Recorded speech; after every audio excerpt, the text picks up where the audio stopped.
Hello, welcome back. My name is Jessie and I am a mom of 8 and a certified personal trainer with a specialization in pre and postnatal exercise. And today we're going to talk about the sixth move in this series, which is the split stance. Okay, so we've gone over the squat, the hinge, the press, the row, the rotational and anti-rotational movements. And the final one is split stance. So split stance is super important. In a way, it's a squat, so it's somewhat repetitive, but it is really important to be able to balance on one leg. And it's actually really applicable to movements in daily life. Think of going upstairs, or even if you're going to take off running, step up into a car. So being able to have that balance supporting on one leg is super important. And you would think doing a squat would kind of be the same, but it's really not from a balance and a muscle contraction standpoint. It's actually quite a bit different.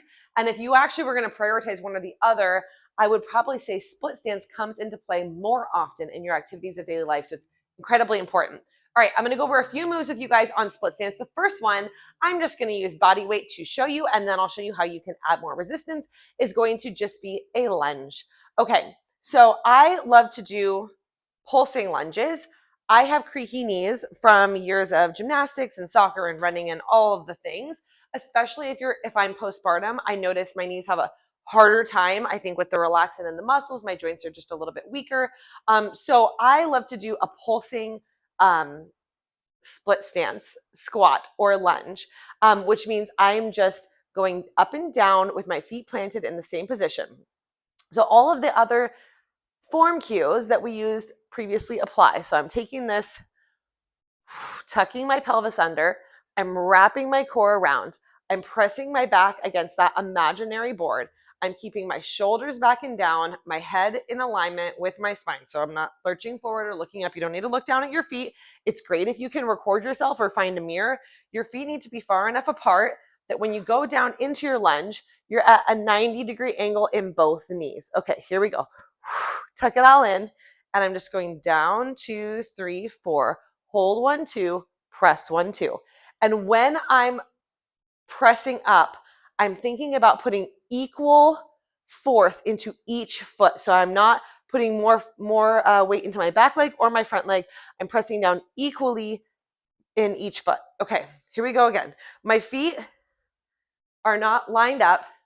They're far enough apart. The further apart you go, the more balance you're going to have. So you can have them at hip width apart. If you want to go further apart, you can. Here we go. Check your form. Down, 2, 3, 4. Hold 1, 2. Press 1, 2. Okay. Inhale, 2, 3, 4. Hold and exhale. All right. Now let's just say you wanted to add a little bit of weight. There are a couple of different ways you can add weight. You can hold weights on either side. I'm going to switch legs. You can hold weights on either side. This keeps you symmetrically loaded. And you just go down, 2, 3, 4, hold 1, 2, press 1, 2.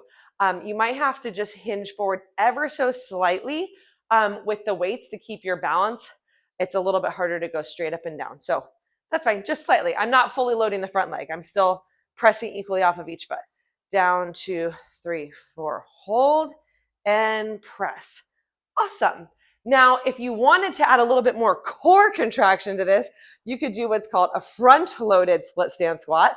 So I'm up here, same thing, down, 2, 3, 4, hold 1, 2, press 1, 2. I would not recommend that if you have recently delivered or you have diastasis recti or anything like that, but it's another way to get extra core and upper body work. Now, you can add kind of an anti-rotational movement into your split stance squat if you just load one side. I'm just going to use a kettlebell, and you can actually load either side depending on this. If you load on the side of the leg that's forward, it's going to be a little bit harder to keep your balance.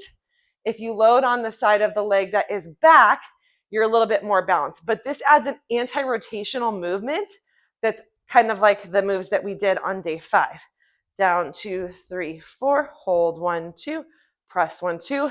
You can also do it front loaded. Down, 2, 3, 4, hold 1, 2, press 1, 2. Lots of options here. Lots and lots of options. Now, just to briefly talk about this, you can do a walking or a step lunge by stepping forward or by stepping back or both. I just prefer the split stance squat as opposed to the step lunges. Okay, we're gonna go over our next move, which is going to be a single leg RDL. Again, this is a split stance movement. I'm warmed up enough now that I'm gonna turn that off. This is a split stance movement. You can hold the weight in a couple different ways. I'm gonna grab my 15s, which is not an incredibly heavy weight for me. I'm gonna grab my 20s. Just grab my 20-pound weight. So I'm really showing you the move for reals and trues. Okay, split stance. Your feet are not as far apart as in a lunge. Both of your hips are facing forward. So just a little, like maybe 1 foot length between the two. Both legs are softly bent. And you're going to do the RDL, which you got your pelvis tucked, your core is wrapped around and tight, your back is flat. You send your hips back while contracting those glutes, contracting those glutes, contracting those glutes. Right here, they're fully stretched out, and then recontract. This is like a rubber band that stretches, stretches, stretches, stretches, stretches. I really can't squeeze those glutes anymore here. Oh, and I'm gonna pinch them back up. So you can hold the weight on either side. This is the easiest way to keep your shoulders square to the ground and not have any rotation. If you want to add a little bit of rotational resistance here, you can hold the weight in one arm over that front leg and make sure that you are keeping your shoulders square as you go down. There's no rotating. Down, 2, 3, 4, hold 1, 2, squeeze 1, 2. Down, 2, 3, 4, hold 1, 2. Exhale. Inhale, 2, 3, 4, hold. Exhale. Every time I come up, I'm checking that form. Glutes squeezed, pelvis tucked under, core is tight. Every single time. Shoulders back and down, not getting up here. So single leg RDLs, another great split stance move to do. I'm going to show you 2 more. I'm going to show you the Bulgarian split squat here with a step. You can use anything from 2 inches tall up to a bench that is about knee height. You don't want to go higher than that. I'm going to show you with no weight first. So your back foot is up on the step. So your front leg is more loaded as you press off the ground. More of that weight is going to be in your front leg versus the split stance on the ground. Hinge just slightly forward so that you can maintain your balance and you're putting more weight on the front leg. Down, 2, 3, 4. Still trying to hit the 90-90. So I need to be a little bit further apart. Still trying to hit the 90-90. Up, 1, 2. Down, 2, 3, 4. Up, 1, 2. If you wanted to load this, you would put it in the arm that's aligned with your back leg. So for me, that would be my right. Down, 2, 3, 4. Hold, 1, 2. Press, 1, 2. I'll just go ahead and do one on the other side, grabbing a weight. All the same form cues apply. Even though I'm hinged forward, I'm still tucking my pelvis under, squeezing my glutes, wrapping my core around. Down, 2, 3, 4. Hold, 1, 2. Press, 1, 2. Inhale. Exhale. And every time I exhale, I'm thinking about that core contraction right there. Now you can play with the tempo here. You don't always have to do 4 counts down, hold 2 counts, up 2 counts. In fact, if you want to challenge yourself and say I wanted to grab a 40-pound kettlebell, I probably wouldn't be able to do 4 counts down, hold it for 2 seconds. I would have to just go down as controlled as I can and press up as fast as I can. Eventually, if I practice with that 40-pound dumbbell at a faster tempo, maybe less reps, eventually I can work up to that 4 count, 2 count hold, and then 2 count resistance. Okay. One more move I'm going to show you is a step up. Again, this is just a sampling. There are more split stance moves that you can do, but this is just a sampling of some of the most basic ones, some of the most productive and efficient ones. A step up is an amazing strength training move. I love the step up. It's one of my favorites. If you use my 4-week foundations program, I have a lot of step ups in there. Now, when we think step ups, we're thinking like aerobic, right? You're just up and down. But if you want to get more resistance out of your step ups, the way to do it is to start at the top. Make sure you can still see me here.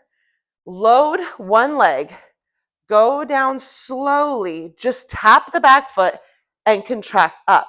That's how you get much more resistance training in your step up. I'm going to grab some weights. Again, you can go as high as something that's knee height, like a bench press bench. I just have a step today. I'm going to grab my 20s. Okay, I'm going to grab my 20-pound weights. I'm going to be up here. I'm going to go down 1, 2, 3, 4, hold, press 1, 2. Down 1, 2, 3, 4, press 1, 2. Squeeze the glutes, squeeze the glutes. Down 2, 3, 4. Squeeze, tuck the pelvis, tighten the core. Down 2, 3, 4. Now my foot is, I'm putting no weight. I'm just resting it on the ground because that's the range of motion that I want. But I'm just floating it barely above the floor. Let's switch legs. Got to balance this out. Down 2, 3, 4. Press 1, 2. Down 2, 3, 4. Press 1, 2. Down 2, 3, 4. Let's do one more. Oh my goodness, I love a step up. I love it. I love it. I love it. I love it. Stairs, I say getting into the car. I mean, how often do you use this kind of a move in your activities of daily life? It is so super important. Even if you're just getting up off the ground, this split stance step up move, this height change is super duper important. I love the step up. Okay, if you're going to incorporate one move today, go find a stair somewhere that you can stand on and just do some of those. If you want to, you can bring your leg up for a balance, down, bring your leg up. If you don't have a step, just do it like this. Down, bring your leg up for balance. This is great. Right here. It's all you need to do. All right. I hope you guys found that really helpful. I hope you enjoyed these 6 moves. If you loved what you saw here, you liked working out with me, please reach out to me and ask me about my 4-week Foundations Bootcamp. It is 3 to 5 workouts a week, your choice. You get all 5. I can talk with you about how to tailor the program. So a maximum of 5 workouts per week, 4 weeks, plus 3 bonus workouts at the end for power movement.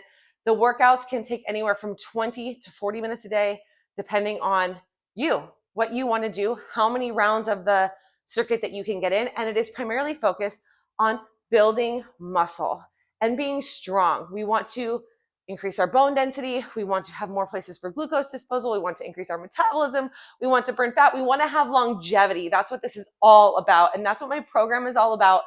It's not the highest technology. It's not the most polished. It's just me. It's just me working out with you and going through this journey with you. And I would absolutely love if you join me. So reach out to me either via Facebook, Instagram, or direct message on any of the places that you can find me. And I hope you found a lot of value in these 6 workouts, and you can incorporate them into your workout routine however you want, picking and choosing. Reach out to me again if you have questions about like how to format these moves into a complete workout. But like I said, if you buy my program, then it's super simple because it's all done for you. All right, I'll talk to you soon. Thanks so much.